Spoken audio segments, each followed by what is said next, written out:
તો હાલો બાને ચખાડી આવીએ. લો બા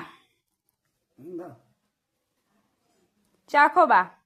આ હે જાદરિયું બા, સીમ દાદાજી કરીશ તો એનાનો ચણાનું. કેવું બન્યું હે બા? મસ્ત બન્યો. મસ્ત બન્યું. તમે બનાવેલું પેલા? મેં નહીં બનાવી, દાળ ભાત બનાવતો. એમ નહીં, તમે નામ સાંભળેલું આ ચણાનું એવું? દાળ ભાત દાદાજી બહુ બનાવતા. કેવું સારું બન્યું? મેં પહેલી જ વાર બનાવ્યું. હેલો ગાઈસ, જય શ્રી કૃષ્ણ, જય માતાજી બધાને. તો આજ તો હે ને મને જાદરિયું ખાવાનું મન થયું હતું. હું હોસ્ટેલમાં હતી ને ત્યાં મારી ફ્રેન્ડ ગાર્ગી હતી ને એની મમ્મી હે ને હોસ્ટેલમાં જાદરિયું બનાવીને મોકલાવતી. બહુ જ મસ્ત આ જાદરિયું બનીને તૈયાર થાય છે. તો હાલો તમને એની રેસીપી બતાવી દઉં. જાદરિયું બનાવતું એટલે હું તો બેહી ચૂલો હરગાઈને ચણા શેકવા માટે. લીલા ચણા તો હતા પણ ઓછા હતા. પછી તો મેં કીધું હારું તાણ જેટલા હે એટલા તાણ બનાવી નાખવી એને. થોડા લીલા ચણા શેક્યા ને તાણ તો હે ને ગામમાં લીલા ચણા વાળો વેચાવા આવી ગયો. પછી તો હું 2 કિલો લીલા ચણા જઈને લઈ આવી હો.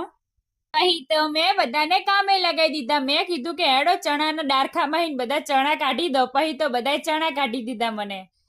પછી બીજી બાજુ મારું કામ તો ચાલુ જ હતું હો. પાહું ચણા શેકાતા હતા ને એમાં પછી ફોતરા કાઢીને ચણા કાઢ્યા.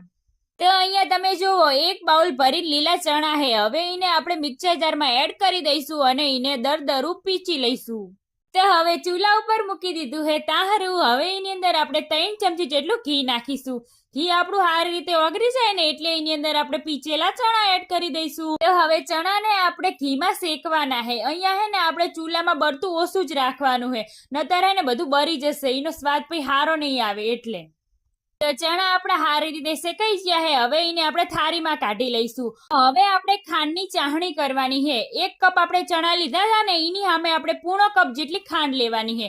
તો હવે એની અંદર આપણે ખાંડ ડૂબે એટલું પાણી નાખીશું અને 1 તારની ચાહણી કરી લઈશું. તો આપણી 1 તારની ચાહણી થઈ જઈ છે. હવે એની અંદર આપણે પીચેલા ચણા નાખી દઈશું. તો હવે આપણે થાળીમાં ઠારી લઈશું અને એની ઉપર આપણે કાજુ બદામની કતરણ નાખી દઈશું.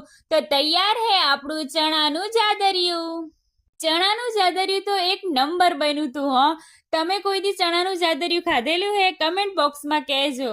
હારું તાણ કાલ ફરી મળીએ નવી રેસીપી સાથે. આવજો.